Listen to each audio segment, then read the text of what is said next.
Jones me. I'm a champion, I need some trophies. I can draw the lane, I can shoot the three. I can run 100 yards, I can throw it deep. I ain't choose the game chose me. I'm a champion, I need some trophies. I can draw the lane, I can shoot the three. I can run 100 yards. What's up, everyone? Happy Sunday night. Welcome to the Extra Point. I'm Lauro Antonio. Ben Kirst will be joining us shortly, but with me today is John Alcorn. I mean, he was supposed to be with us on the morning tailgate to talk about Demarius Thomas. And John, how are you doing tonight, my friend? My voice is a little bit hoarse. Hats off to the Broncos to what they did today, and it was just a lot of, let's just say, very fun, entertaining games. There were a lot of fun and entertaining games. Let's start with the one early game that we should go over, and that is the Dallas Cowboys going up against the Washington football team. Tell you what, the Dallas Cowboys nearly choked, but it was almost Heineke magic that led the Washington football team to an improbable comeback.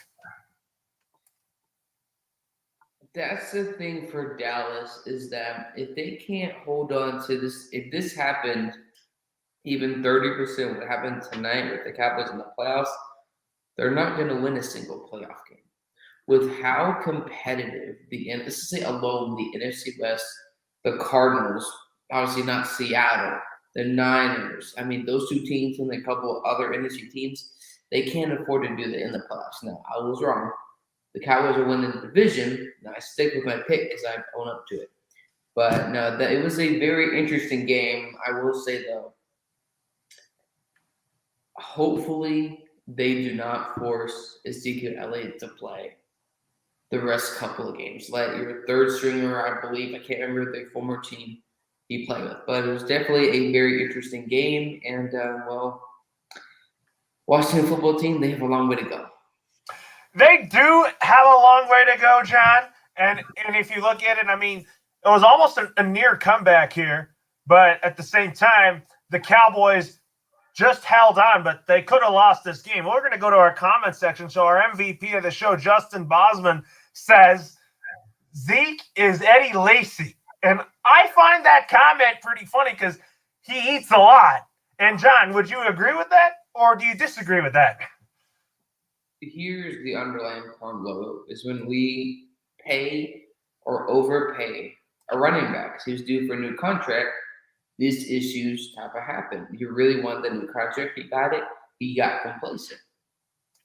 As simple as that. And so now, hopefully, he'll be back to his former self. But we see this a lot, almost since probably the David Johnson era. Either they get injured or they get complacent. And unfortunately, so far, that has happened with Zeke.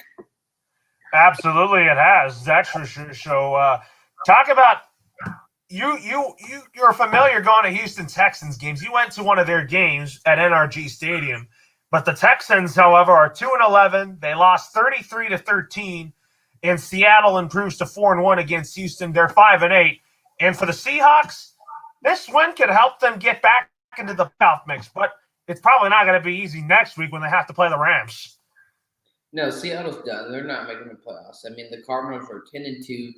The 49ers just won the game today, which we'll talk about later. And I just think with Russell Wilson, like I told a couple people, with Russell Wilson being out with those couple of games, in addition with how competitive the NFC West is, those games are going to hurt their entire season. They're 5-8. They're not making the playoffs. Cardinals have 10 wins. The San Francisco 49ers, I believe, have 8 wins. There's no way they're making the playoffs, but a lot of talk this offseason with Seattle, so we'll see what happens. Yeah, I mean, it's going to be a dramatic offseason. I mean, that's going to be a subject that we're going to be saved after the Super Bowl. Like, after the Super Bowl, we're going to spend a lot of time talking about this upcoming offseason, which is going to be dramatic. We could see a change of sceneries for the quarterbacks and all that. And we'll go from there. But also talk about the Jaguars, Isaiah's second team. They got shut out by a Titans team that was without Derrick Henry. They had Julio Jones back. And I was like, it doesn't surprise me that the Jaguars would lose to a Titans team that's 9-4. But the Jaguars are 2-11, and they're like the Houston Texans, John. This is the Jaguars. They don't know how to handle any type of success. You saw it in 2017 with what we call sack syndrome. They had a tiny bit of success, and then in the offseason, over 50% of their defense was gone. So now years later, they don't know how to win football games. They don't know how to be competitive. It's Jacksonville. Like, they're not going to win anything. And so I feel bad for Trevor, despite with all the drama with Urban Meyer and berating other potential staff members. Yeah, absolutely. I mean, you think that Urban Meyer will probably get fired at the end of the season? Because Urban Meyer denied that report that that there was tension with him and the players. He said, "I don't read all that." He said. Well, what is he going to say? Like, you if it's true, you're going to keep that stuff in house, like you're supposed to do with Ben Roethlisberger announcing his retirement after the season, even though it's non-official or official. You have to keep that stuff in house, especially the drama with the Packers and Aaron Rodgers for the longest time up to this point. He tried to keep it in house. So if it was the case, then no, he's not going to. Yeah, it's true. I've been a complete bully to potential teammates, to potential staff members. Because what we've seen with Urban Meyer the past couple of times when right before he leaves the team, there's a lot of drama, and so I'm hoping that's not the case. But if it is, he's not going to outright say yes, this is the truth. Because imagine the PR nightmare and everything of that. Yeah, we'll have to wait and see on that. That's for sure. I mean, it's a lot of turmoil in Jacksonville. That they could be in for an off season of really big changes. So talk about the Ravens and the Browns. I mean, Lamar Jackson left the game with an ankle injury, and he left the stadium in a walking boot. But talk about the Browns getting a much-needed win against the Ravens. And 24-22, I think the Cleveland Browns are onto something here. I don't really think they're on to anything. I think about it. They almost lost against a backup quarterback, Brent Hundley. This is a guy that threw for over 250 yards today, no picks, over 22 completions.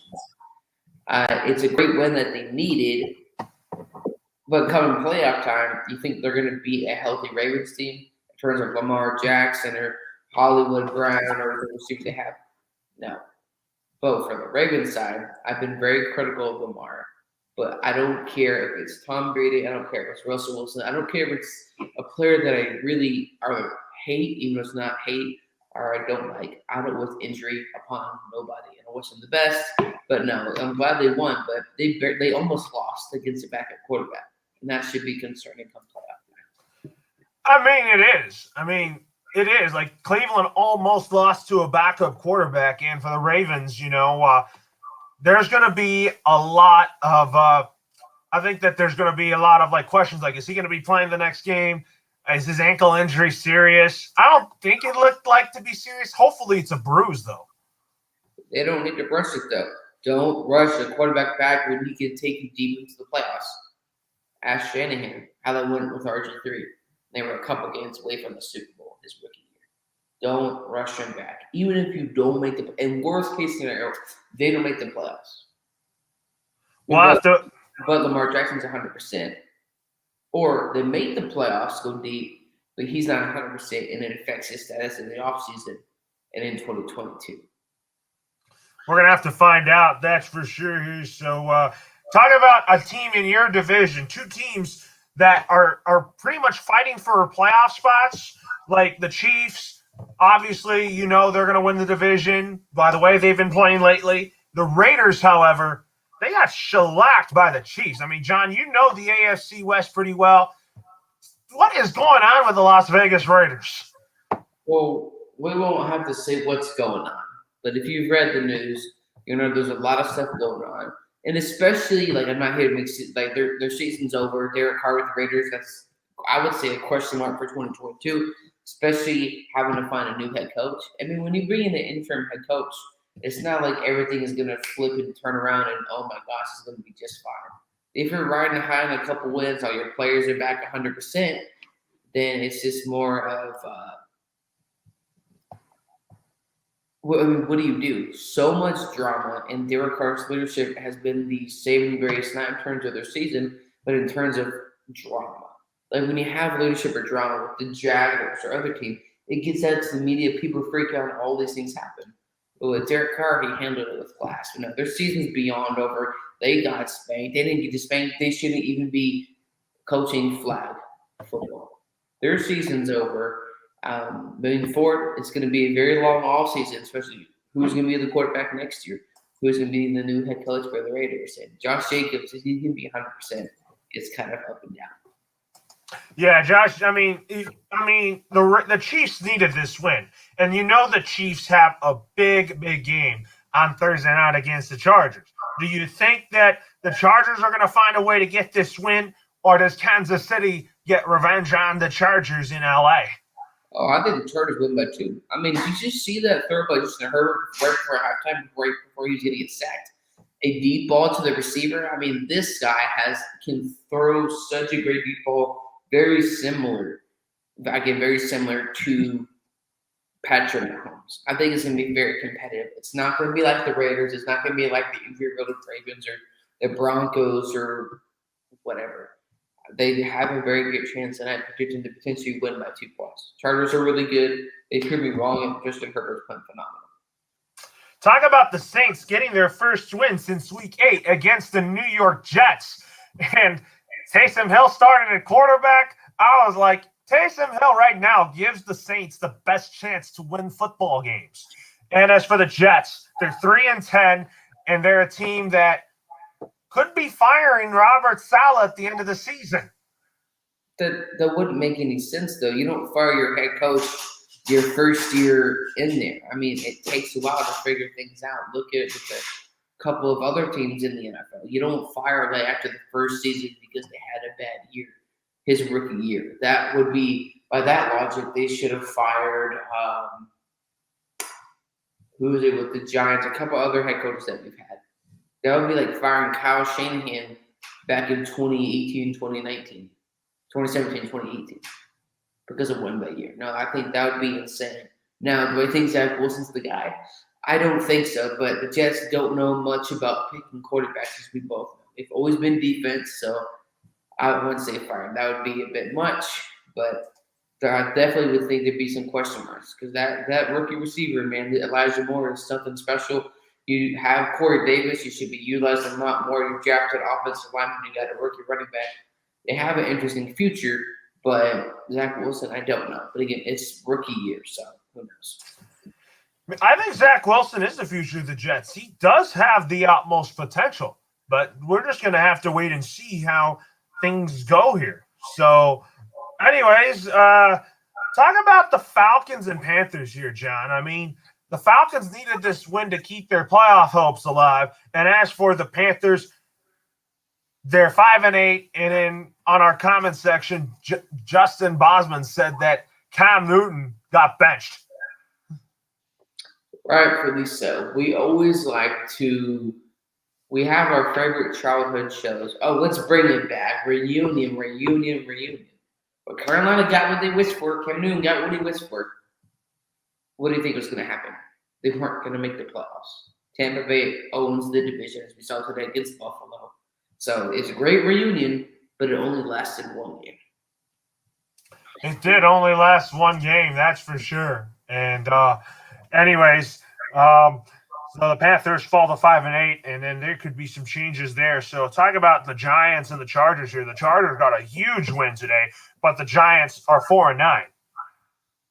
So the Giants, potential new coach, trying to get a new quarterback because Daniel Jones was never the guy to begin with. You shouldn't have drafted Saquon Barkley. Wasn't consistent in college. Is injury prone in the NFL and not consistent as a running back. So it's going to be a very long future for the Giants, especially with who do you keep? The lesser of two evils. Do you keep one that can't stay healthy or a guy that isn't consistent on the field? And that's definitely going to be definitely very frustrating, especially with the defense that they have. Yeah, I mean, if you look at it, I mean, the Giants' defense is not really the best there is. I mean, the Chargers, they're on a roll right now. Let's see if they're going to beat the Chiefs. We'll talk about our Week 15 picks in just a little bit here. So, John, to your game, the Denver Broncos beat the Detroit Lions 38-10. And it was an emotional game for the Broncos, as obviously everybody should know by now. Demaryius Thomas passed away because of a seizure. And I'll tell you what, I mean, the Broncos played their hearts out for DT. And this was a game that they needed to win. And they are still pretty much alive for the playoffs. But even if they make the playoffs, it could really save Vic Fangio. They would have to win the playoff game because it's not about setting the bare minimum. It's not just about this year, next year. It's about for years and years at a time. Even though I'm not a Broncos fan, I'm a Bengals fan, though, I give full props for the Broncos. I mean, this was, and I'll give my full thoughts next week, Christmas special. This was not a situation we thought would have been in a week and a half ago. And Shannon Sharp kind of talked about it, which kind of made me a little whatever, is that a couple months ago, somebody told him, because he's pretty close to Demaryius Thomas, you know him with the Broncos and all that stuff. He said that a couple months ago, somebody told him, hey, Shannon, he's not doing too good. And he has this history of that. And Shannon said that, I wish I would have talked to him 2 months ago. Because potentially we could have had a different situation. So who knows? Again, he retired back in June, Broncos ring Hall of Famer, and he has a Super Bowl ring just like Shannon Sharp, and it's definitely not a situation that I thought it was fake. I thought it was just like the Kobe Bryant story at first. It's like there's no way that this is real. He was the reason why I got to become a Broncos fan and why I'm passionate about the NFL. But hats off to, I mean, a 88-yard touchdown in the game. First play of the game, you had 10 men on the field. That receiver position would have been what he was before the draft. His son, and of course, he went to Houston and a couple other teams. But hats off to them, though. That was definitely pretty awesome. That was very awesome to see there. That's for sure. So, anyways, now we'll talk about the Bills and Buccaneers. Since my Patriots didn't play, my boy Tom Brady threw a game-winning 58 touchdown pass to Brashard Perriman, who was the unsung hero of this game. And for the Bills, they're 7-6, and the Bills are kind of slipping a little bit, not because their offense is kind of bad. I mean, the defense of the Bills, the pass defense isn't that great because of the loss of Tre'Davious White, and I think that has something to do with it. I mean, their pass attack defense is more their corner. I think it's Winfield. But this still, even despite certainly, really it was just the passing attack defense for Tampa Bay that's an issue. But I think for the Bills here, this still says, even not just in the regular season, but the playoffs, a Super Bowl winning team has to have some type of running game. You don't need a running back that has to have 300 plus carries, 1,600 yards, Pro Bowl, All-Pro, and the MVP conversations to win the Super Bowl. But you need some type of running game. They got kind of done tonight. But if they can't get some type of running game in the regular season, how are they going to be able to do it in the playoffs? They played phenomenal in the fourth quarter. But there is, everybody knows, first, second, third, and fourth quarter, I don't know what's happened. They got to develop some type of running game. Soon later, even if they make the playoffs, Patriots, great running game. Defense, Mac Jones, very good, great manager. And then you have Buffalo, struggling running game in the playoffs. Josh Allen continues to do their offense is great, defense. That's some maybe issues here and there. But they have to fix the offensive line. The offensive line has to be a little more disciplined. Second, they have to develop some consistent running game, especially if you can't give Tom Brady any time.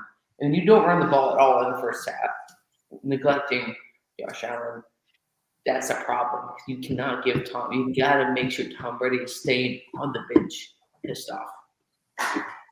Yes, I mean, Tom Brady, the offensive line of Tampa Bay has to be better. So does the Bills. I mean, Josh Allen had some type of an ankle injury, but all in all, I thought it was a great game for Brady and the Bucs to get this win over the Bills.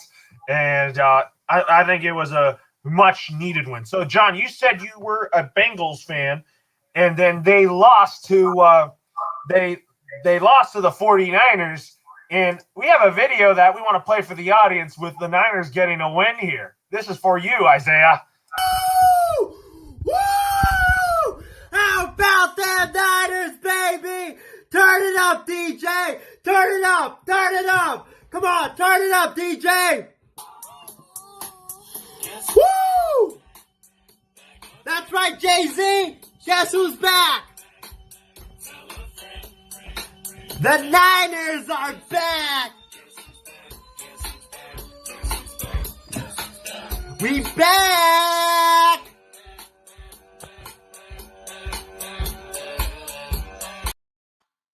If you look at it, John, I mean, the Niners, Brandon Ayuk had a game-winning 12-yard receiving touchdown in overtime to beat the Bengals. The Bengals nearly completed a comeback, just like how the Bills almost completed that comeback to the Tampa Bay Buccaneers, but the Bengals just came up short, and they're 7-6. And the AFC North is still pretty much in play.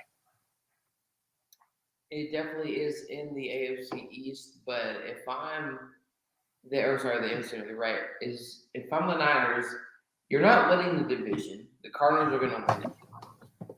But what you're going to have to do when you do somehow play the Cardinals in the playoffs is you have to contain Kyler, keep him in the pocket. Yes, I know he's a great pocket passer, but what does he do great as a passer is when he's out of the pocket, rolling out of the pocket, looking down the field. You have to shut down Hopkins in the first quarter, early on, if not the first half. Just shut down DeAndre Hopkins. Make sure Cotton Rice hits the pocket. They'll be just fine.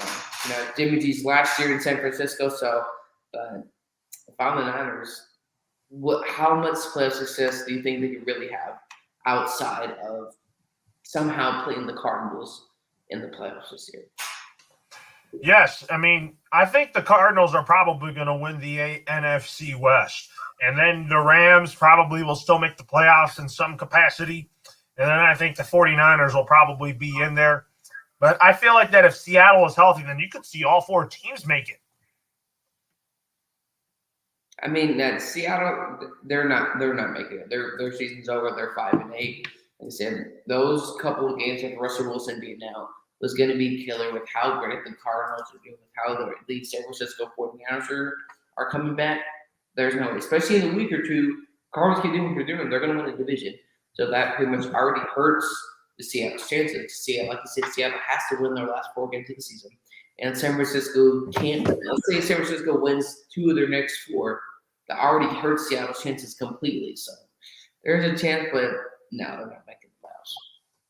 All right, we're going to go back to our comment section. Casey King also says, good evening, guys. And the bulk of the games were dull during the morning, but at least we had 2 good ones in the afternoon.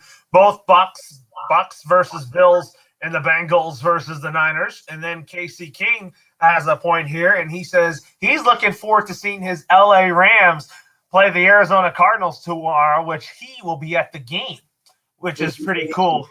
I'm looking forward to that, Casey. I'll be watching, and my throat will be sore because I know you're going for the Rams, of course, being a Rams fan. But that, to me, could be the game, top 3 game of the year, especially with what's at stake for the playoffs. Yes, you got to talk about what's at stake here between the Cardinals and the Rams here. So we're going to talk about Monday Night Football in just a little bit. So anyways, let's go on to Sunday Night Football. Talk about the first 3 quarters between the Packers and the Bears. I thought it was like we are in for a rivalry. We were in for a great rivalry game between the 2 of the oldest rivalries in the NFL. But in the fourth quarter, it was Green Bay's. And Green Bay just absolutely found a way to win and beat the Bears. But the Bears found a way to get a little bit of revenge on the Packers, but it was not enough. Like Justin Bosman was just saying here, he says fire Matt Nagy. So, John, you should allude to what your thoughts on that Sunday night game was. And is it time for the Bears to kind of fire Matt Nagy after the season ends? I think what they need to do first is sell the team to Aaron Rodgers, number 1. Because clearly he's been owning him since he's been drafted, even before he didn't play. Because he owns the Bears and it has for a very long time. So he might as well buy a stock in them and if not, actually buy the team. But it does say, though, regardless of tonight, Matt Nagy and Ryan Pace have to know, not just that you're on the hot seat, you're going to lose your job, and rightfully so. I'm not saying Justin Fields can win you all these great playoff games, but just a little bit of a taste. We got to see Justin Fields' potential I think that's really exciting. We can activate that with Allen Robinson, Montgomery, along with a new head coach and a GM that knows how to draft, get younger offensive linemen in the draft, try to get maybe some cheap deals in free agency. Justin Fields in a couple years with the Bears could be exciting, especially in 3 or 4 years if Rodgers retires or becomes the new host Jeopardy. I don't know. But for the Packers, if somehow people haven't learned already, you cannot count out Aaron Rodgers. Not even his identical twin from another multiverse that we saw on social media tonight. I saw watching the game. But no, you can't count out Aaron Rodgers, and that's the thing people say. And I said this on the Colorcast app. If the Bears wanted to win this game, you have to be up at 10 plus points at halftime. That did not happen. So now you look at the Packers in the second half. If you give Aaron Rodgers any type of ammunition for him to be pissed off, you're screwed. And so hats off again to the Packers continue, especially with, I think there's a stat where they've been having to rotate offensive linemen 5, 6 plus times this season and having to adjust with all those injuries and being 10-3. Regardless of what you think about Aaron Rodgers in the playoffs or NFC Championship right now, dealing with that many injuries and winning already potentially 10 plus games before 36-9, that's something phenomenal. And Casey King just said something about that. So he says, Bears did their usual Higgins tank job in the second half. And I kind of observed that too, Casey. Definitely. I mean, also there's another Higgins moment, a.k.a. the receiver for the Bengals. But yes, Casey, Bears do with the Bears. At least the Bears were consistent in the first half on this game. The Bears have been consistent on settling for field goals when they fail to score a touchdown on an offensive drive. So at least they're consistent, just not consistent in the right category. You're absolutely right. So, anyways, now, folks, let's go on to our Monday night game of the week. And Casey, you are in for a treat for this one. I'll be on the call tomorrow on Colorcast as the LA Rams take on the Arizona Cardinals. And, it's a big game for both teams. They should treat this game tomorrow as a playoff game. So I'm going to pick the LA Rams to win this game just because I feel like that they really need this one. And for the Cardinals, they could be 10-3, but it wouldn't surprise me if the Cardinals got a win tomorrow. I picked the Cardinals to win. But yet again, Kyler Murray, and this is something that he needs to work on. I don't know if it's the play, whatever it is. Kyler Murray tends to the first 2.5, maybe it tends to 3 quarters. Looks great, plays like an MVP caliber like quarterback. And towards the end of the third, maybe early fourth, he tends to have a boneheaded interception or a fumble, and that completely hurts your team's chances. And when they try to come back, sometimes it's too late. So they have to keep the lead the whole time in this game, no matter if it's 3 or 4, 5, 10, 20, 30 points. Obviously, it's not going to be 30 points, but pick the Cardinals to win by 3 to 4 points. But Kyler Murray cannot have those boneheaded interceptions late in the third. Yes, absolutely. I mean, you just have to find a way to make sure you keep Kyler Murray intact and that you got to make him uncomfortable. So, John, before we move on to talk about Week 15 here, what was your quick reaction on the Steelers and Vikings game? Like, the Steelers almost came back. And for the Vikings, Kirk Cousins and them, they were able to survive, but they nearly blew that big lead. Either they're playing for Ben or they're not. But I will say this one thing. I think it was Brian Clark on ESPN who was calling out Chase Claypool, and rightfully so. He's underdeveloped. He hasn't mentally matured. When you're in a football game and you have a chance to literally win this football game, because this is Big Ben's last season in the NFL, and with like 35, 40 seconds left, after you get a clutch first down pass, you caught it, you start dancing, doing all that, and like, oh wait, the Steelers don't have any timeouts. We should try to run the ball in the bounce and give the ball to the referee. Instead, you waste a couple of seconds, which maybe could have helped you win that football game. Despite all that, though, the Steelers' offense is worse than it was last year.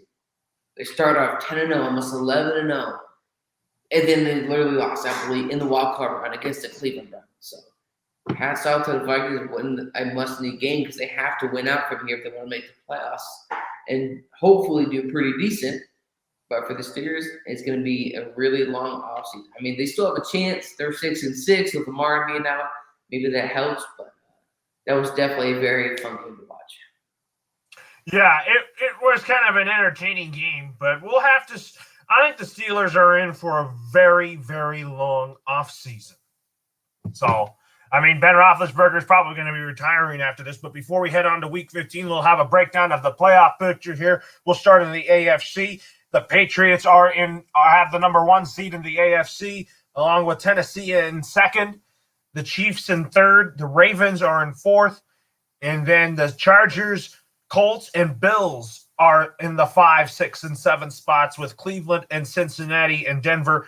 Pittsburgh, Las Vegas, and the Dolphins are looking in for that AFC playoff picture. And onto the NFC side, you got the Cardinals in the number 1 seed. Green Bay is trending up with a win over Chicago. Tampa Bay in third, Dallas in fourth.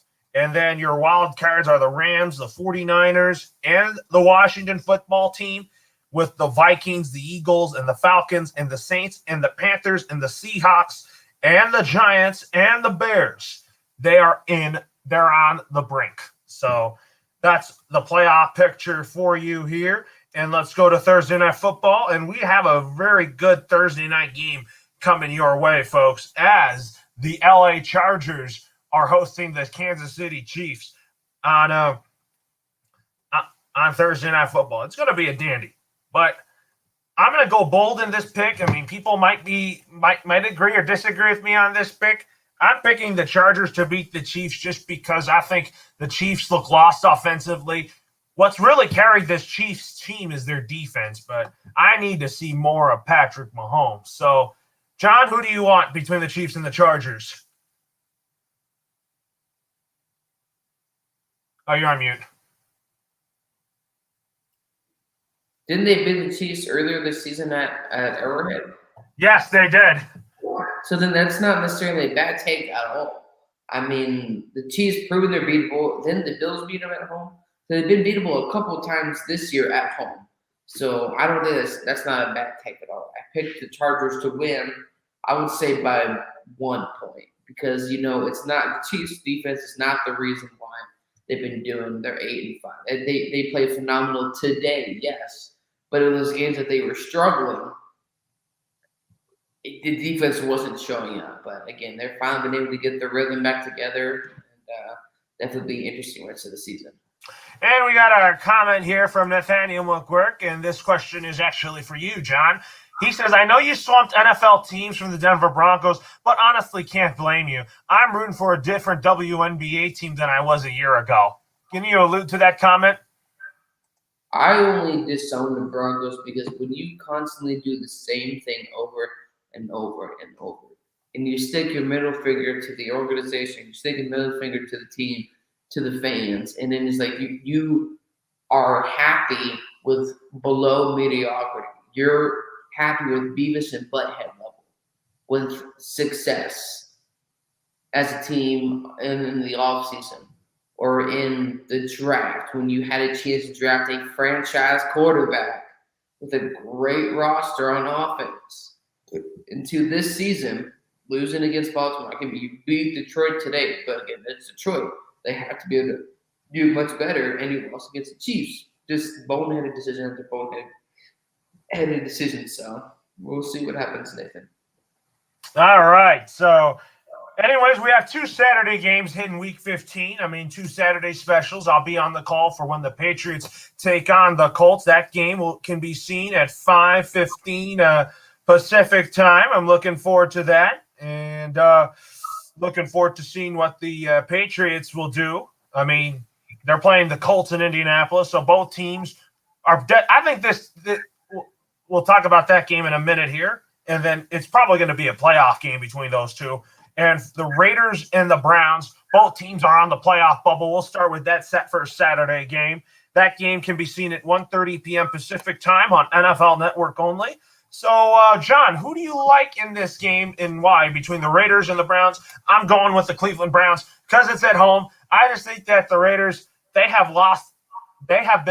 looked lost on all phases, especially on defense.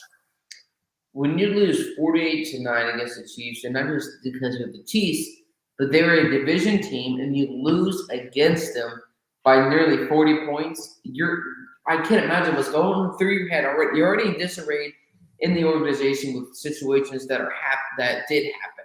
Even though you have a great leader in Derek Carr, you lose that many points mentally. That's going to hurt you, and you're going to get discouraged. And that's not going to. It's not like they're going to come back with an vengeful attitude and try to win this game. I'll give the Browns the edge, even though this is not really that great of a game because Browns, they beat the Ravens. We almost lost against a backup quarterback.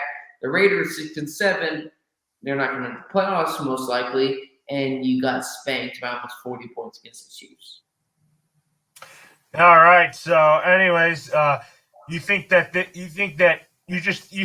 Browns are going to spank the Raiders here? I wouldn't say. I think it's going to be a close game, but it's not going to be that great of a game overall. Probably not. But the best game will be when my Patriots take on the Colts. I mean, talk about the Patriots visiting Indianapolis for the first time since the 2015 season, and especially if you can all know that the Colts fans will probably be booing the Patriots just because, of this infamous Deflategate saga and all that good stuff. So, anyways, I'm going to say here, I'm going with my Patriots to win this game. Let's keep the winning going. I mean, might as well. But for the Colts, in order for them to beat the Patriots, they have to blitz Mac Jones. Their defense is good. Carson Wentz has played pretty good in the second half of the season. And I think that if the Colts win the division, it's going to be because of Carson Wentz's resurgence in the second half of the season. The Colts have to beat the Patriots to win the division. I only picked the Colts to win. It's not because, they're on a great hot streak. They're doing all this. The Patriots are a team that I tried to tell you about with Mac Jones because, again, it's not just because it's Mac Jones. See, it had all the weapons last year, but yet you're being coached by Bill Belichick, the best place for Mac Jones to be. But the Colts, though, think about it. It's not necessarily because they're on a hot streak. It's who they played on that hot streak. You played phenomenal against Tampa Bay. I believe you beat Buffalo. You're beating a couple of teams you beat this year were playoff caliber teams. Think about it. You play that well against Tampa Bay. You play like that against Seattle. Play against all these other teams that are playoff caliber teams, and you win. Now, they started out the year, I think, 0-3. But I think overall, the Colts not just on a hot streak, they're beating really good teams. It's not just like they're beating the Bengals, the Jaguars, or other teams in the NFL. They're beating legit playoff teams. So I'll give the Colts the advantage, though. But again, defensive-wise, Patriots, offensive-wise, I think it's a little bit of both because I think Carson Wentz and his experience, but with Bill Belichick's system, it's definitely going to be a close game. All right. So, anyways, now, so I predict the Patriots I think the Patriots will win this game. But if the Colts win, it's because they're going to need to find a way to keep their hopes alive to win the AFC South. Definitely. It's definitely going to be really interesting. And like I said before the season started, I said between the Colts and the Tennessee Titans, it's going to be between 1.5 to 2 games in terms of who actually wins that division. Potentially so far, that is the case. All right. Now we'll talk about let's go to our Sunday slate for next week. So let's talk about the Dallas Cowboys staying east to take on the New York Giants. The Cowboys are 9-4. They almost choked against the Washington football team, but it's the Giants. Let the Cowboys go out there on top and beat the New York Giants. You said who's playing the Giants again? I'm sorry. The Cowboys are playing the New York Giants. Jones, you might as well go on to Tahiti for Hawaii. You shouldn't even just put in Jake Fromm because he's the guy that said it's like setting for or doing a test you didn't prepare for. Giants are winning this game. They're not losing by 10. They're losing by 15 points. The Giants are a joke. They are a joke. So is head coach. So I don't know. I'm still a little bit iffy on him. It's the Cowboys. With all those weapons, they will be just fine. Yes, they will be fine with all the weapons that they have. And for the Giants, they're just a mess right now. That is a nice understatement for sure, though. So, anyways, now let's talk about here. Let's talk about the Steelers taking on the Tennessee Titans. So, who do I want to win this game? I'm going to pick the Tennessee Titans because I don't trust Pittsburgh, and even without Derrick Henry, the Titans still find ways to win games without Derrick Henry. If you get A.J. Brown back for this game, then I think that the passing game for the Tennessee Titans will be on a roll against the Pittsburgh Steelers. You're not wrong, Laro. This is the Steelers. This offense is worse than last year. You couldn't be more right. The Steelers are going to lose this game, but I can't imagine by how much. The Steelers' season is over. Chase Claypool is a distraction. Juju Smith is out for the year. Running back position, he's your guy, but offensive line, as we saw, was really bad. Yeah, I agree. There's no way the Steelers will win this game. Oh, they're not going to win this game, that's for sure. But now, let's talk about this game. It's the Tank Bowl between the Houston Texans and the Jacksonville Jaguars. So, oh boy, who do I want to win this game? Last time these two teams played, the Houston Texans took it to the Jaguars' throats on opening day. You were at that game, John, when the Texans hosted the Jaguars, But now the scene shifts from Houston to Jacksonville, and I'll tell you what here. I am going to pick – my choice to win this game is – I'm going with the Jacksonville Jaguars. I just think that this is the game that I think Trevor Lawrence needs to have, a really solid, competitive football game here. The Texans don't have a quarterback, but Davis Mills, he's starting for the rest of the season because Tyrod Taylor is Tyrod Taylor. So who's your thoughts? Who do you like in this game and why? Because this game is the Tank Bowl in the AFC South. I mean, to be honest, I don't know who to go with. I mean, I think anything could happen, so we'll just have to find out. Oh, John, you're saving your pick until next Sunday. We'll find out. All right. Now we'll talk about the Jets and the Dolphins. The Dolphins, they're looking to keep their playoff hopes alive if they get a win. But for the Jets, even though that they're eliminated from playoff contention, they could still spoil teams from reaching the playoffs. So Zach Wilson versus Tua Tagovailoa. I'll tell you what, I think Zach Wilson, it has potential to be really good for the Jets and for the Dolphins. I think they're going to find a way to win out their schedule, like win almost their games to get into the playoffs. So I picked the Dolphins to win, but probably it's going to be a blowout. I picked the Dolphins. I mean, going back to the beginning of the year, this is not because the Dolphins are this great team. This is the Jets, though. Through the first 3 games of Zach Wilson's rookie year, through the first 3 games, his first 3 starts in his rookie year were worse than Josh Rosen's first 3 games of his rookie year. So that we can already tell how long of a season it was going to be. I picked Miami. I mean, defensive-wise, it's Miami. Offensive weapons, it's Miami and Tua. For me, at least in my opinion, there's still a question mark, but it's the Jets. They're going to win this game, no problem. All right. So, anyways, Justin Bosman has a comment for us. We'll pull up 2 of his comments. He thinks Tua is the best, and I definitely agree with that. And John might not. Look at John's face right here. He says Tua is the best. I can't respond to that ridiculous comment. And then he also says that Zach Wilson's a bust. I'm like, it's too early to put that bust label on Zach Wilson. It definitely is too early. Now, we can also say how the New York Jets completely mismanaged their quarterbacks. Again, I don't think Sam Darnold was the guy either. But at the same time, when you bring in Adam Gase as your head coach, you think you're going to go to the playoffs. There's absolutely no way, no how that would happen. All right, we got Ben Kirsch joining us now. So, Ben, since you're joining us here, who do you like to win in between the Jets and the Dolphins? We're gonna go Dolphins. I mean, the Jets are just the Jets at the end of the day. I gotta suffer watching the Jets a lot in my area because that's really a lot what I get. So, it's not too fun at all. It's frustrating.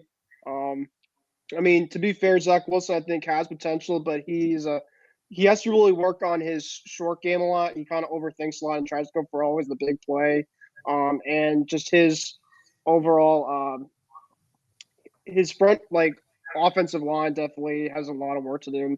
They have a lot of holes for sure. So All right. I agree though, Ben. I pointed this out how bad the Jets are. Maybe or is it Zach Wilson? Zach Wilson's first 3 starts versus Josh Rosen's. Who do you think was worse? The first 3 rookie starts.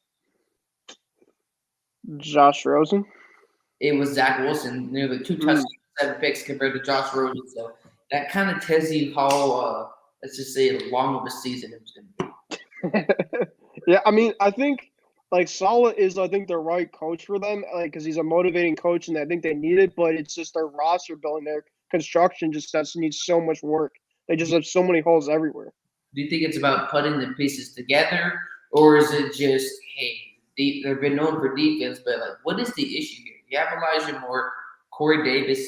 I don't know what's happening. What seems to really be the issue? There's rookie quarterbacks can show potential, but at least from what I've seen, Zach Wilson hasn't really shown any potential. Even in the game against Tennessee, he threw in it. He didn't really play that well. Yeah, I think it's just really he's a young quarterback, and I think it's his consistency as a young guy.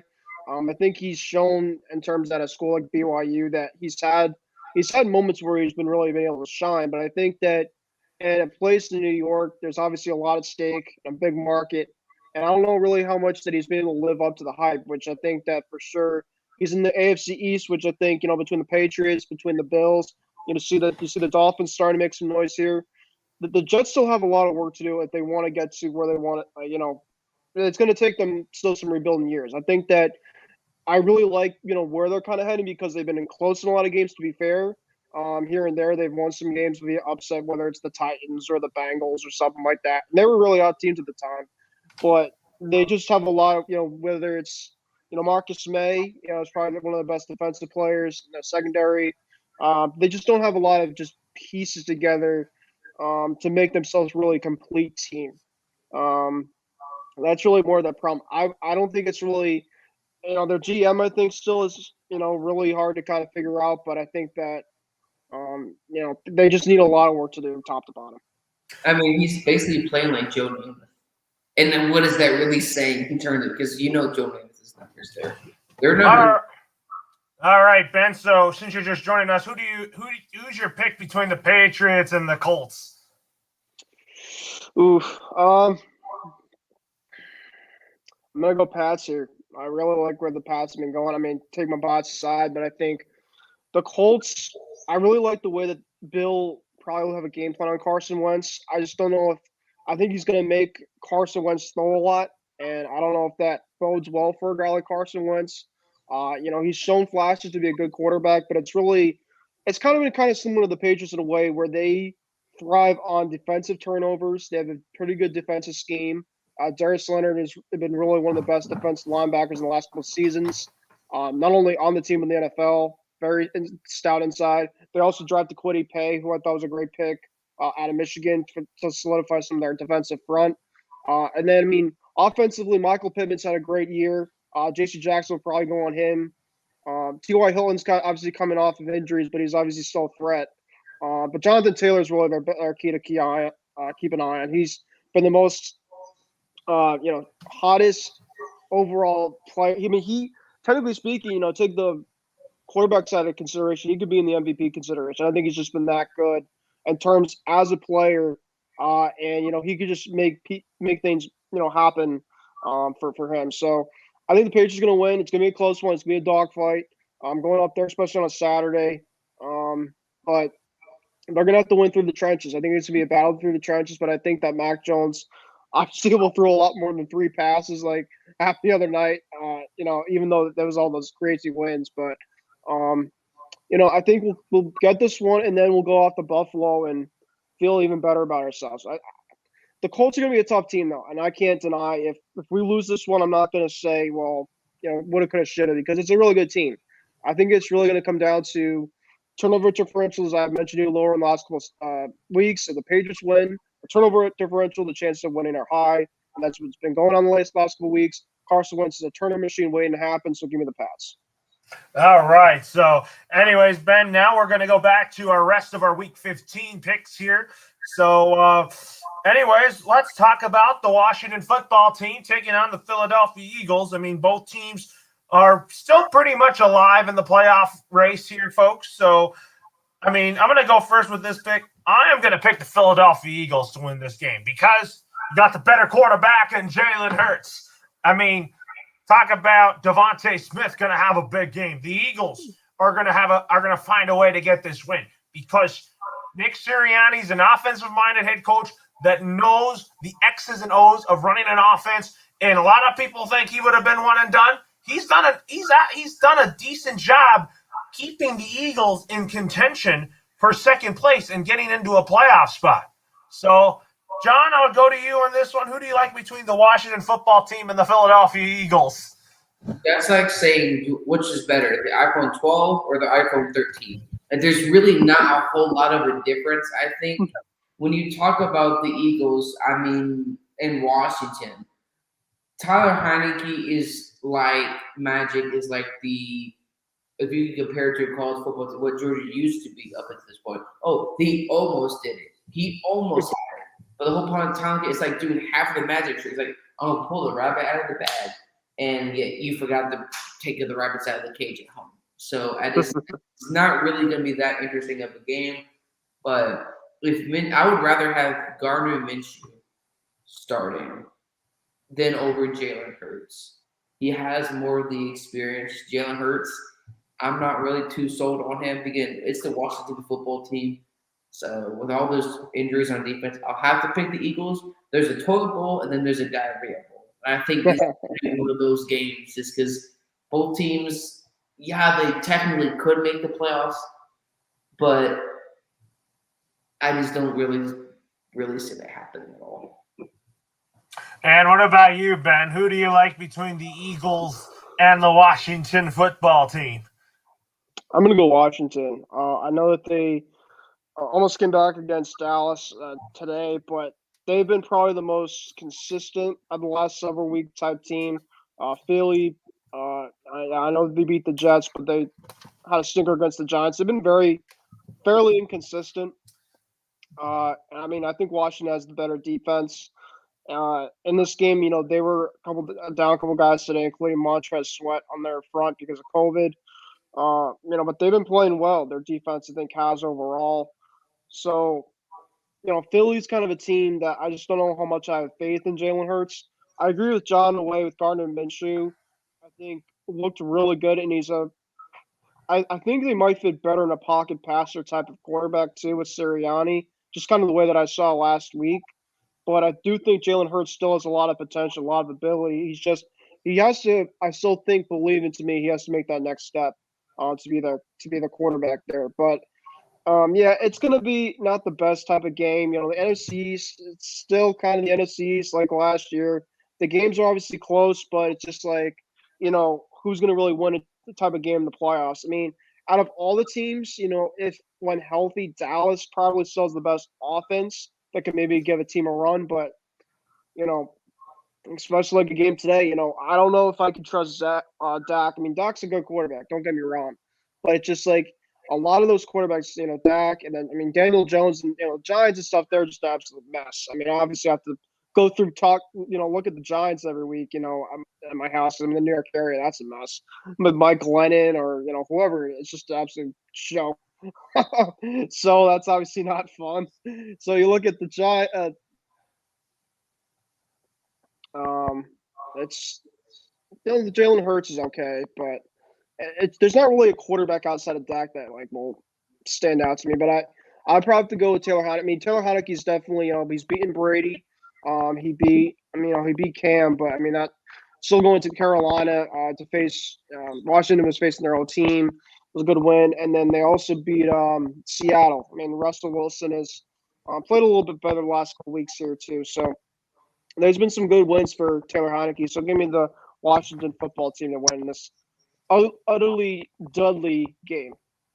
Should be a pretty good game here, that's for sure. So now we're on to the Cardinals and Lions here, folks. So, I mean, I think this is probably the only win that the Lions will get against the Vikings. So I'm going to pick the Arizona Cardinals to win this game over the Lions. That's probably going to be 59-0 here, just because of how bad the Lions are. I'm just saying that because, the Lions, they compete in some games, and some games they're not. So I think this is going to be one of these games that the Lions offense is going to get exposed to this high-powered Arizona Cardinals defense led by Chandler Jones. So, Ben, I'll go with you on this one.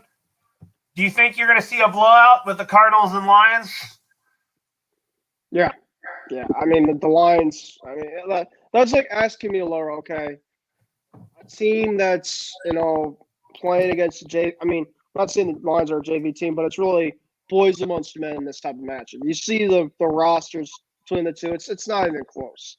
Obviously we've seen crazy things happen this NFL season. Teams definitely execution-wise if they're off their game, but I think that the Cardinals could put their C team out there, I think, in a game because their depth top to bottom is extremely talented. And I think that the Lions they're just in the tanking phase, as we obviously kind of now seen reportedly with some teams that are kind of just in the dog pile on the bottom. Are they a lot of teams just tanking to tank? I read a report that maybe the Texans are one of those type of teams where, obviously they kind of have to see the Davis Mills situation if he's their long term there, which personally I don't think he is. I mean, I think he has potential, but I think that they can go somewhere else via the draft, but that's besides the point for another day. But yeah, give me the Cardinals in this one. I think Kyler, D-Hop back, basically all their arsenals back offensively. Give me the Cardinals. And what about you, John? 2 words or one name. Kyler Murray, I have spoken. Cardinals win by 25. It could be by 25, John, or it could be either 59-0 or 63-0 because of how bad Detroit is. So, anyways, folks, now we'll talk about let's go on to the next 10 o'clock game. The Bills and the Panthers going head-to-head, but I'm going to go first in this one. Is there any way the Bills beat the Panthers? Probably not. But I'm going to say the Bills go 8-6 and get a big win against Carolina, and they snap their 3-game losing streak here, Ben. And what about you, Ben? Wait, did you say is there a way the Bills don't beat the Panthers you're talking? I was talking about is there a chance that the Bills could lose again, and I'm like, they need to find a way to snap out of this losing skid, and I think this is the game to do it because Sean McDermott knows the Panthers inside and out.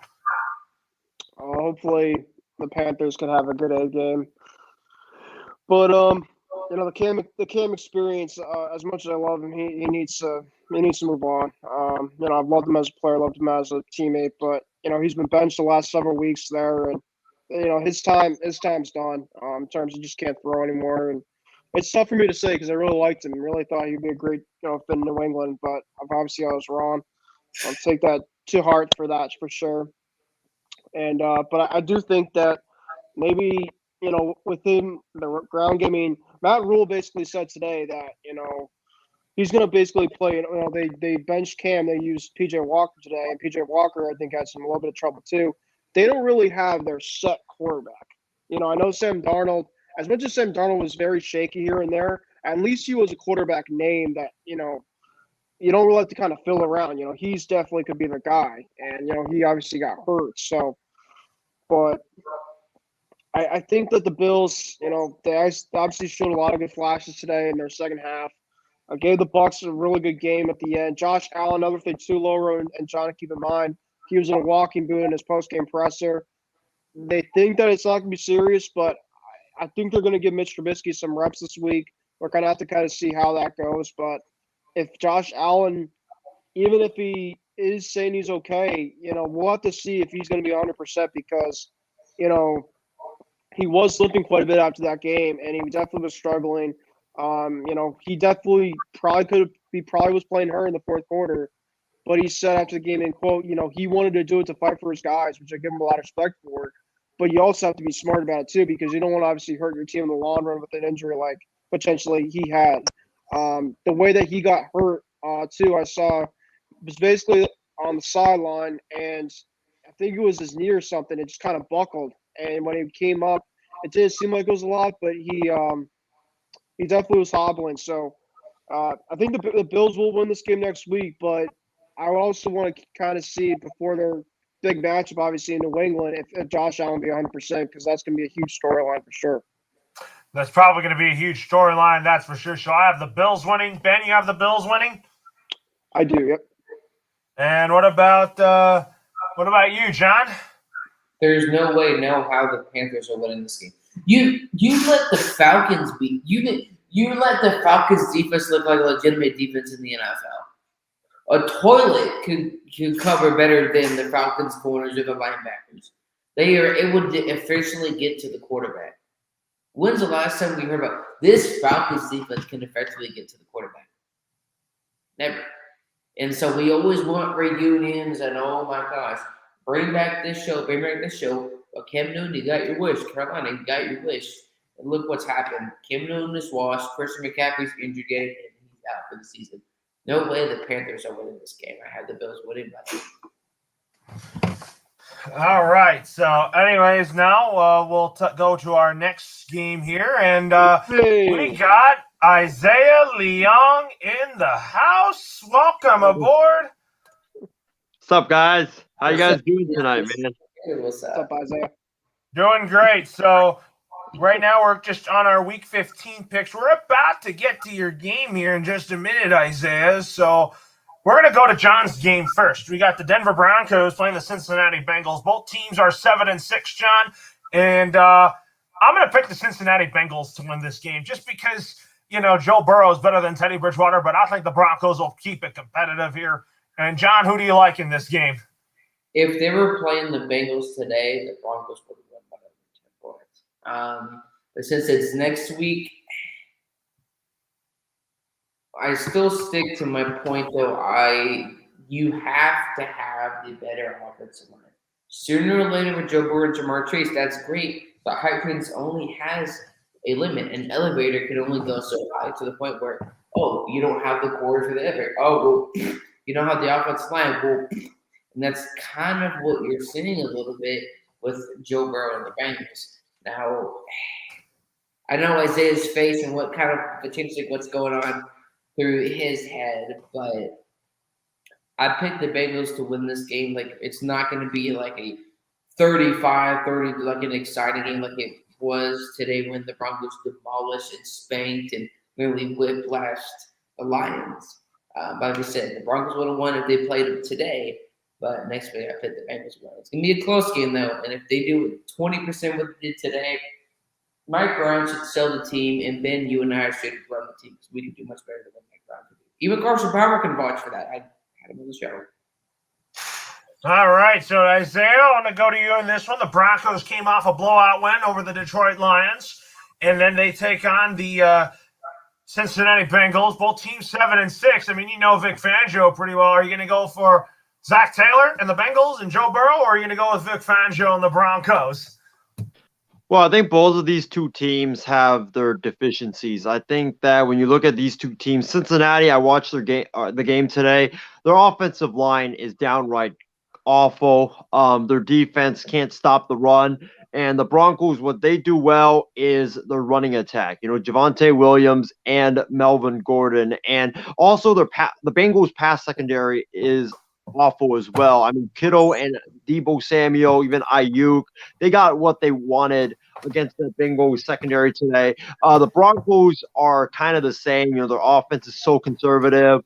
Their offensive line can be mediocre at times. And for their defense, Vic Fangio, he doesn't bring the blitz often, but they do have a pretty powerful defensive line. Their secondary is pretty good as well. And I think that when you look at this game, I think that it's going to come down to that Bronco defensive line against the Bengals offensive line. If the Bengals offensive line can somehow, some way just hold up, then I think the Bengals will win. But if the Broncos defensive line is able to demolish the Bengals offensive line like the Niners did today when they got like 6 or 7 sacks against the Bengals, then Joe Burrow is in a whole world of trouble. So I'm gonna go with Denver just because I think they're at home. I think they're playing for a purpose now the rest of the season with the passing of Demaryius Thomas. Rest in peace to him. And I think they're going to come out fired up. They know that they want to make the playoffs for DT. And I think that defense is just going to eat Joe Burrow alive all day long. And I think the Broncos, their passing game, I think will actually have a pretty good day because I don't trust any of the secondary members of the Cincinnati Bengals. All right, Ben, I'll go to you. Who do you like between the Broncos and the Bengals? Ben, I think you're. Sorry. I agree with John and Isaiah.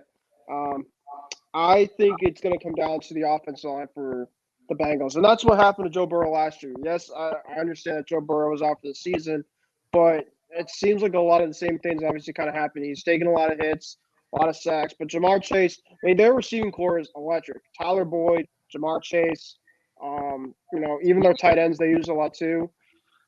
But still, and Joe Mixon as well. But it doesn't matter if you have all this, all the weapons. It comes down to lines. And whoever has said Joe Burrow's a bum, I disagree. I think Joe Burrow is one of the best up and coming quarterbacks in this class. But that's besides the point. The Broncos, I just can't trust the quarterback situation, and that's why I'm going to go with the Bengals in this game. I think that the Broncos are playing in Denver in December. I do get it's going to be probably a cold game. So I can see the Broncos winning this game, but I look at the quarterback and I look at the coach, and I take the advantage and give me the Bengals. All right, Ben, that's a good one right there. And now we're going to move on and talk about Isaiah's team. The San Francisco 49ers are home to take on the Atlanta Falcons. Both teams are pretty much still alive in the playoff race. But today, Isaiah, the Niners got a huge win against Joe Burrow and the Cincinnati Bengals. And John and I kind of talked about it earlier in the show about it. So tell me who you like in this game and also kind of tell us your thoughts on the game today for the 49ers. Well, I'm going to start with that first. First of all, this game today was actually sweeter than a typical Niners victory for me because I was actually watching the game alongside Steven Wang and also Shree, who are like the two biggest 49ers haters of all time. And they were literally giving me crap about the 49ers throughout this game. It's like, oh, Joe Burrow's going to throw like a 70-yard touchdown or something like that. And some like unrealistic BS that they were giving me like all day long. Like, oh, Jimmy G's going to drop back and he's going to pump and he's going to just fumble the football and stuff like that. So it was great to see the Niners come from behind and win the football game. I think the Niners defensive line, they were outstanding. I think the Bengals, the reason why the Bengals didn't win this game, it was because of two things. It was because of three things, actually. It was because of the Niners defensive line just coming out and completely gashing the 49ers defensive line gashing the Bengals offensive line all day long. I mean, if Joe Burrow had just had like a little bit more time to throw the football, this would have been a totally different ball game because the Niners secondary was getting torched all day long when Joe Burrow did have time to throw the football. So props to the defensive line. And then you look at I believe it was the muff punt. I mean, Cincinnati had 4 fumbles. They had 2 lost fumbles. 2 of those, the 2 fumbles that they lost turned into, I believe, touchdowns for the 49ers. So if you take away those 2 fumbles, the 49ers, who knows how much points they scored because Cincinnati's defense actually played pretty decent early on in that game. It's just that the 49ers were just given such great field position on 2 of their touchdown drives. And then the other reason why the Niners won was because the 49ers superstars just came to play and they showed up. And Kittle was dominant. I mean, the Bengals had no answer for him whatsoever. He had like 13 catches. I think he had like 135 yards receiving. And a touchdown. Ayuk was unstoppable. Deebo Samuel was unstoppable, both in the passing game and the running game.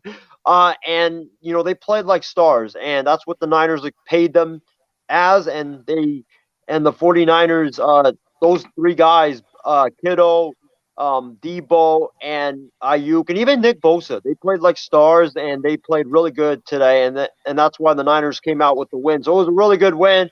If you had lost that game, then it would have been really heartbreaking and a really devastating loss, because then I believe you would have been 6-7, and you would have had the Falcons, the Texans, the Titans, the Rams coming up, and you probably would have been on the outside looking in. So glad that they won. As far as the Falcons game is concerned, I think the Falcons are one of the flukiest teams in the NFL. I think they are a massive fraud. I mean, you look at this team, their defense is not that good. Their offensive line, I think we covered that in the past, that they're just downright awful. So I think that Nick Bosa, Samson Ebukam, uh, and the 49ers defensive line, they're gonna feast all day long in this game against Matt Ryan and the Falcons. And I don't think Matt Ryan will have a lot of time to throw the football. And I think that the Niners are also going to be able to shut down the running game, because that offensive line is just straight up awful. And when you look at the defensive side for the Falcons, I think the Niners will be able to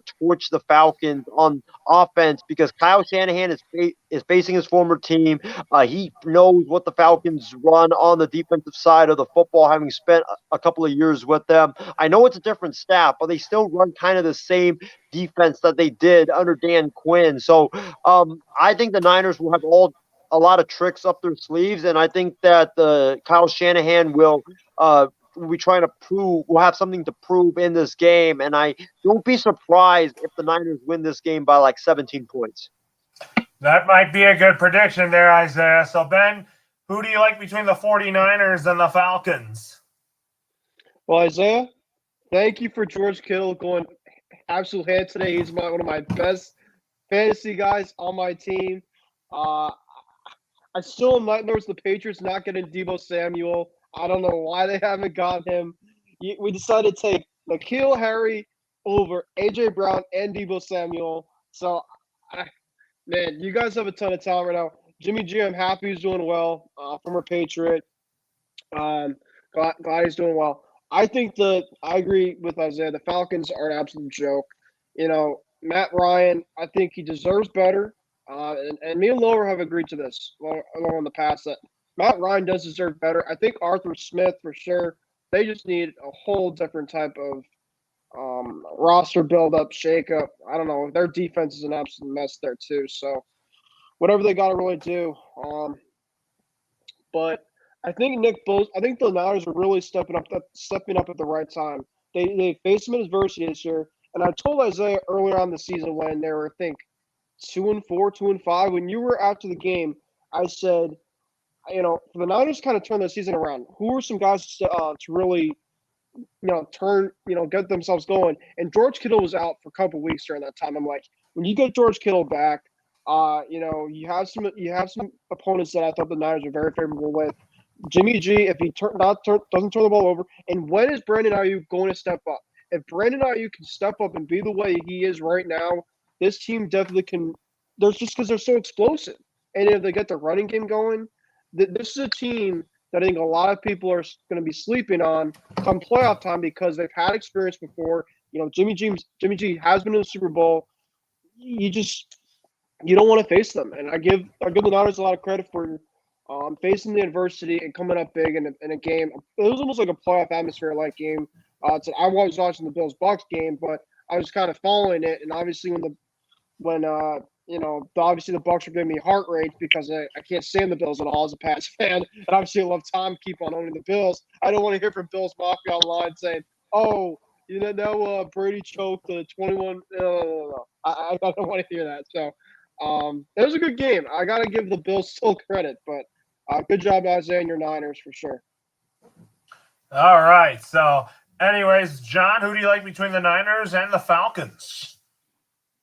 Matt Ryan and this offense should go to Hawaii. Your season's been over for however many weeks now. You're not beating the Niners, not because it's Niners. They're not making the Super Bowl. They're not going to the NFC Championship game. Playoffs, that's a conversation, yes. With that being said, though, this is Atlanta. like Isaiah said, they are like a teenager. You want to do good grades without wanting to study, but you still want to party and do stuff you know you shouldn't do. You can't have your cake and eat it too. And I just have no way that there is no way in no multiverse besides 2 Aaron Rodgers at a football game tonight that the Falcons are winning this game. There's no way. Yeah, Well, I mean, before we move on, let me also add something as well. When you look at the Falcons, the fact that they're still in the playoff picture, the fact that they're still in like the mix for the playoff, just shows you how weak the NFC side of things is right now when it comes to the battle for the 7th spot in the NFC. You know, you got the Vikings, you got the Falcons, I believe. The Panthers are in that mix. The Saints are in that mix. It's just a total crap show right now for that final 7th spot. And the fact that the Falcons are still in the mix it's absolutely ridiculous. Atlanta should have been eliminated like weeks ago, but I mean they keep winning because they're playing teams that are trash, like the Panthers. The Panthers are not going to do anything, and you know other teams just keep losing. So that's why the Falcons are always like staying afloat. But I think that San Francisco was out to send a mission or send a statement out that, like Ben said, you know, I think the Niners are a team that, you know, a lot of people are going to sleep on come playoff time. And, you know, I wouldn't be shocked if they are like that team that pulls the upset in like the wild card round against one of the top seeds that they face in the wild card round, or give them like a great game in that wild card round. Because, you know, when you look at this team, like, they're really explosive on offense. They're getting healthier now. Bosa and the D line are playing outstanding football. So I think like whoever faces the Niners in the first round, they should be absolutely scared. And I'm not saying that just because I'm a Niners fan. I'm saying that as like an NFL analyst that, you know, this is a team that you probably do not want to face if you're like Dallas or if you're, you know, maybe Green Bay and Lambeau and all these other teams that are lining up to play a wild card team in the first round. all right. So, anyways, now let's talk about the 49ers taking on the Seahawks, taking on the LA Rams. I mean, are the Seahawks going to still could make a run at the right time? Probably not. But I think I'm going to pick the Rams to win this game just because I think that the Rams beat the Seahawks earlier this season.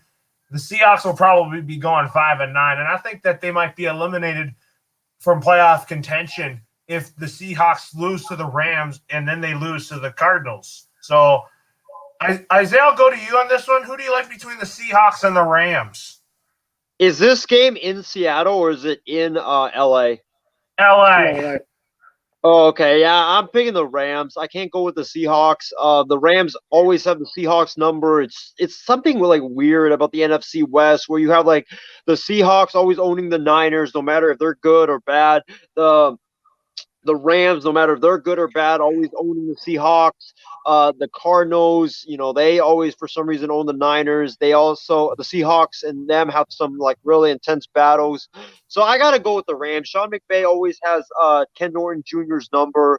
And I think he'll do it again this time around. And the Seahawks are a fluke. You know, I get Russell Wilson has played much better as of late, but that defense is still garbage. That secondary is downright garbage. If they don't get any pressure, they're fully toast. And I think Matthew Stafford, he's gonna be out to prove the doubters wrong because you know he's had some really tough games recently. So I think he's gonna be out to try to bounce back, and it's in LA. So if it wasn't Seattle, I probably would maybe say like or give more thought to picking the Seahawks, but it's in LA. It's a wrap. Give me the Seahawks. I mean, give me the Rams. All right, and then John, who do you like between the Seahawks and the Rams? Russell Wilson, pack your bags, put the pink slip in, let's just go on vacation. Because you know you're not staying next year. Now you can say, oh, they're not winning because they don't have the weapons. And partly that is Russell Wilson's fault. Because when you have 40-plus win against the Cap, you can't make any adjustments to the offensive line. Which, oh wait, you had a first-round pick. Oh wait, never mind. You could use your first-round pick. No, never mind. You don't have a first-round pick. 2 of them, because you trade for Jamons, and that's great. You got Jamons, great player, but then you treat it the rest of it like Route 66. There's nothing there. There's nothing that you can pull from. And so now Russell Wilson's gone. I really think so. But no, Seattle's not winning this game. And Russell Wilson might just pack your bags and let's just go to Hawaii or some other vacation. All right. And what about you, Ben? I think Russell Wilson should be on the New Orleans Saints hype train. I think that, remember the mayor last year for recruitment? I think that dream could still live on this offseason. There was a report out from Jordan Schultz a couple days ago saying that if the Seahawks wanted to move on from Russ, he said that the Giants, the Saints, and I think the Broncos or teams that could be viewing on Russ this off season. I do think that Russ expresses his love for Seattle, but I do agree with John. They just money wise in their cap, they just don't have a lot in terms to keep himself happy. And I know that he's probably said, he wants to ride it out. He wants to stay loyal. But it comes to a point, right? It kind of reminds me of the Damian Lillard situation in Portland, where it seems like a guy, he wants to stay loyal, but he's obviously had that kind of urge to say, it might be time. It might be time to kind of move on and go for a change. I also remember too, Russ and Sierra were at the Super Bowl in Tampa watching Brady, and there were reports out there that Russ is really just down watching the game, and he's actually sitting right next to Goodell at in a suite, and it just seemed like he was unhappy. And I still think that, yes, you could say, well, it's in the past, things might have been changing. I think there's more to Russ where, yes, he's been playing better. Maybe it's a showcase for teams this offseason, because I think it's more of that than him trying to stay more long term for sure. So, I think that's the way we kind of have to see it right now, because I really like Russ, and I think that he's a great quarterback over the years, but Pete Carroll is just not the long term anymore. He was a great coach, but there's definitely a drift there, and something has to change. A roster shape has to change. Their offensive line is out of whack. So this game, I'm going to go with the Rams. The Rams defensive line, I think, is going to absolutely crush the offensive line. I don't think they're going to give the Rams any time to throw. I mean, the Seahawks any time to throw, and Russ has had some trouble with that. Russ was 9.8 yards per pass, but let's get the Texans. The Texans defense really has nobody, and you should be able to pass against the Texans. It's not really hard to really do. The week before, he faced against the Niners, and I know Isaiah is probably thinking, but I think it's more of a comfortability matchup there too, because he's faced them for a long period of time. So I'm not saying what Russ's latest stretch has been a fluke, but I want to see more consistency for them to be taken seriously. They're 4-8. Russ, obviously, it's not all his problem, but I think he deserves better. And he has to leave. I think the Saints would be a great fit. I really do. But they would also have to get more talent around. The Seahawks, in their favor, they still have Tyler Lockett. They still have DK Metcalf, but they just have nothing to protect them. You're not going to go far at all if you have no protection. So I think that, the one thing about the Giants and the Broncos that intrigue me about Russ is they have the talent. The Giants just need better coaching. They just need, I don't know if Saquon's the answer there. It seems like Saquon's really taking a big dip from his playing time, and just I don't know what's going on with him. Kenny Galladay has been a big bust in terms of an acquisition there. It's also with the quarterback situation there, but he's been an absolute. I think Kadarius Toney, he's giving them something, but they're just out of whack, and I think it's just cursed in terms of New York sports, especially where I live. It just seems like when things go wrong, they go wrong. There's really no, turns about it. So, but really to answer the pick here, I'm going to go with the Rams. They just have top to bottom a better team. And I think tomorrow that Rams-Cardinals game could be some to come to see if the Rams kind of turn things around. Because I do agree with you, Laura. They have been a little bit stagnant the last couple of weeks. They sure have. But now we'll talk about our only 125 game, next 125 game on Fox, which is Fox's America's Game of the Week. The Baltimore Ravens, however, are hosting Aaron Rodgers and the Green Bay Packers. I mean, talk about this, Isaiah. I mean, talk about John Harbaugh, Matt LaFleur, both offensive-minded head coaches, Isaiah. Who do you think's going to get this? Who has the advantage here? I'm picking Green Bay to win this game, but it could be Lamar Jackson versus Aaron Rodgers. If it's Lamar versus Aaron Rodgers, Lamar on a bad ankle, with him, his running abilities will probably be limited. So I still got Green Bay. I wish Lamar was fully healthy for this game because then, it would have been a great, great battle. But it just sucks that Lamar Jackson injured his ankle, and now, he's probably going to be running on a bad ankle if, in fact, he does decide to play in this football game.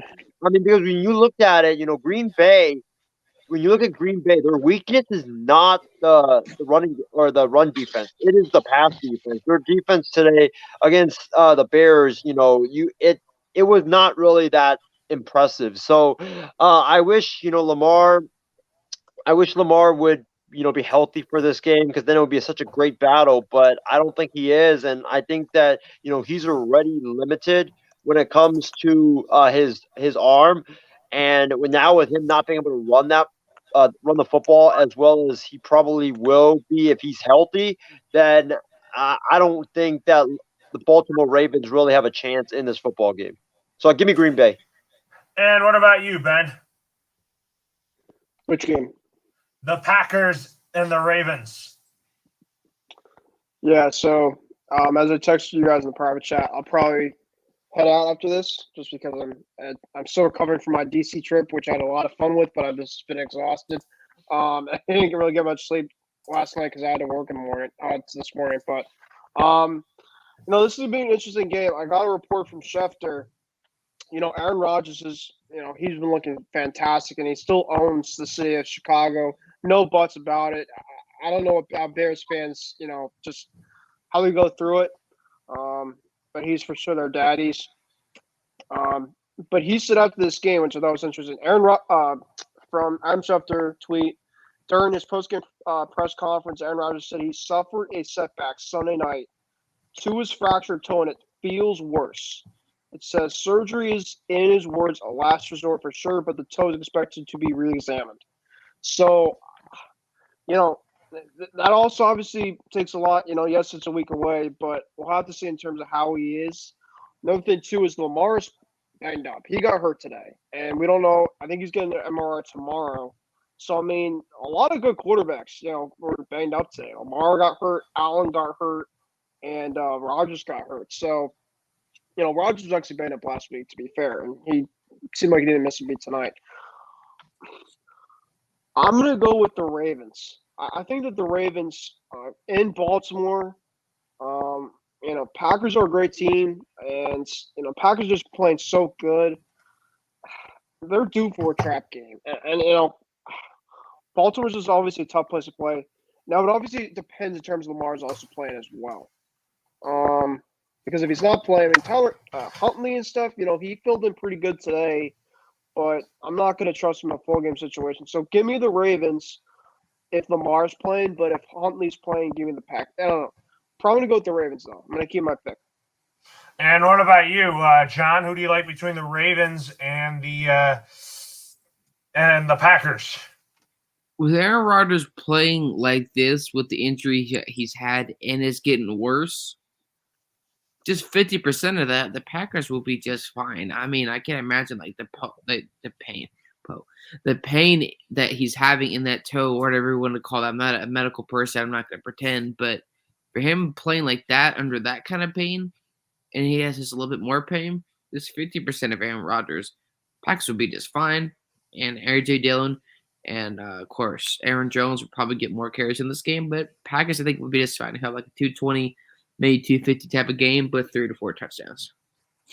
All right. So, anyways, folks, now let's talk about the Sunday night game is when Tom Brady and the Tampa Bay Buccaneers take on the New Orleans Saints. So I'll be calling that game next Sunday, folks. So, anyways, I'm picking the Buccaneers to win. I mean, New Orleans beat New Orleans beat Tampa Bay this past week here. So in week 8. So that was the last win for the Saints. But anyways, Isaiah, I'll go to you on this one. Who do you like between the Saints and the Buccaneers? This is not in the Dome, right? This is in Tampa. It is in Tampa, Florida. Yeah, give me the Bucks. All the odds are stacked against the Saints. When you look at it, their quarterback situation is a disaster. They beat the Jets, but I mean it's the Jets. And also, you look at Tom Brady and the Buccaneers. The only time that they've beaten the Saints is in the playoffs, which is when it matters the most. But Tom Brady has had a losing record against the Saints as a Tampa Bay Buccaneer, and I think he wants to get that first regular season win against the Saints. That loss to the Saints early on in that season really, really hurt, and it didn't leave a good taste in their mouth. So give me the Bucks here. It's in Tampa. Brady wants revenge, and when Brady's mad and he wants revenge, it's over. What about you, John? Who do you like between the Saints and the Buccaneers? The Saints shouldn't even show up. Bucks are going to win this game by 15. They're 10-3, about to be 11-3. I have spoken. This is the way. All right, now on to Monday Night Football. You got the Vikings and the Bears on Monday Night Football. I mean, talking about both teams, one of them is still in the playoffs and the other is not. So the Bears are 4-9, and the Vikings are 6-7. If the Vikings even win this game, then say bye-bye to the Bears for the playoffs. I'm going with Minnesota here. They're going to go 7-7. What about you, Isaiah? I'm going with Chicago. I don't trust this Vikings team at all. I think this Vikings team, every single week it's a different Vikings team that shows up. Their defense is downright awful. I know the Bears' offense isn't the greatest offense in the world, but there's always times where Kirk Cousins and the Vikings offense always puts up or they always stink it up when it matters the most, and you can count on the Vikings to choke in big games. And this is a big game for them. Not much the Bears, but this is a big game for the Vikings in terms of their playoff hopes. And when you look at the Minnesota Vikings, they always seem to choke in big games. And for some reason, this team once a week, or not once a week, but 1 week it's like they play like they absolutely deserve to not only be in the playoffs, but win the NFC North. That's how good they are sometimes. But then there's some weeks that they show up and you're like, man, this team, are they taking for the number 1 pick to draft Kayvon Thibodeau? So, I think the Vikings will choke this game. I think the Bears, the thing about the Bears is they know they're not going to be going to the playoffs, so they're just going to play with nothing to lose. And normally when you have a team that plays with nothing to lose versus a team that plays with everything on the line to lose, the team with nothing to lose always plays more freely, and it's always the most dangerous game possible. So give me the Bears in this game. And what about you, John? I had the Vikings winning by 5. I think when you're Chicago and after today, obviously you're not eliminated for the playoffs, but you're not making the playoffs. Justin Fields, especially we know the end result of what's going to happen with Ryan Pace and Matt Nagy. I just think since you're not going to make the playoffs, why try to risk an increased chance of Justin Fields getting hurt, especially if even though they lost today, he showed some tiny flashes that he could be the guy, could be the franchise quarterback for the Bears. So, no, the Bears are definitely not winning this game. Yeah, you could be right about that. The Bears are I think Justin Fields is starting. I think he is the future of the Chicago Bears. But I just think that the Bears are ready to get into a new direction and fire Ryan Pace and fire Matt Nagy at the same time. And I think that Matt Nagy's time in Chicago is probably going to be coming to an end, folks. So, anyways, it has been a great show. So let's get to some final thoughts. We had a lot of comments here. So also, we'll get to our announcements on the upcoming shows for the Extra Point. We'll be on air next Sunday night after Sunday Night Football. And then also, don't forget, after Christmas Day, we'll be on air after Sunday Night Football. And we'll have some Christmas shows that were on the MI6 Sports Network. So Isaiah, if you want to make those announcements now, do you have any updates on that?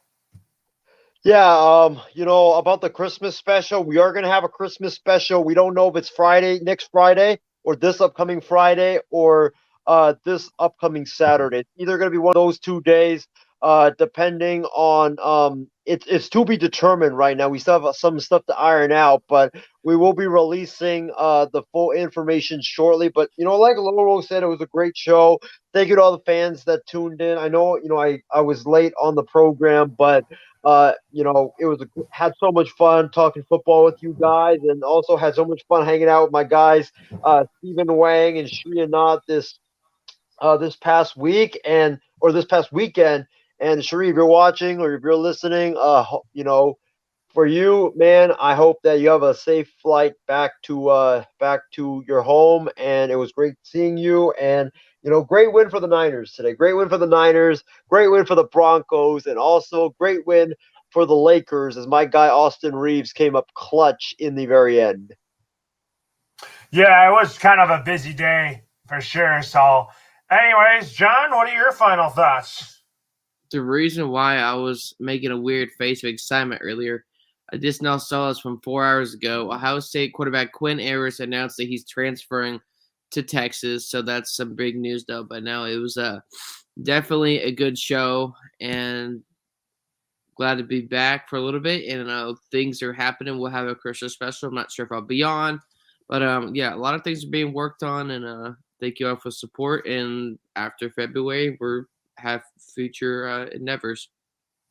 All right. So, anyways, for producer Stephen Wang, Isaiah Leong, Ben Kirsch, John Alcorn, Loro signing off for now. We'll talk to you again next Sunday for a new episode of The Extra Point, but we might have a new background on this program next Sunday because of the Christmas holiday. We'll have to put a Christmas tree on this background next Sunday. So we'll talk to you then, and don't forget a new episode of Wild Sports Talk with myself, Isaiah Leong, and John Alcorn, if he can join, along with our host Adam Barber. We'll be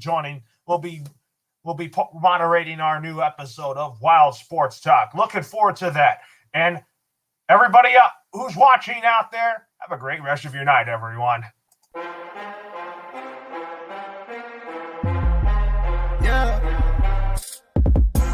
I ain't choose the game chose me. I'm a champion, I need some trophy. I can draw the lane, I can shoot the three. I can run 100 yards, I can throw it deep. I ain't choose the game chose me. I'm a champion, I need some trophy. I can draw the lane, I can shoot the three. I can run 100 yards, I can throw it deep. I got what it take to be a champ. You know ball's life, you should come and join the camp. Title after title, put my rivals off the map. Thought you had the trophy till I came in for the snatch. I was born in it, not sworn in it. I ain't come to play, my wrist mean all business. Running like a mimic, check my jersey, authentic.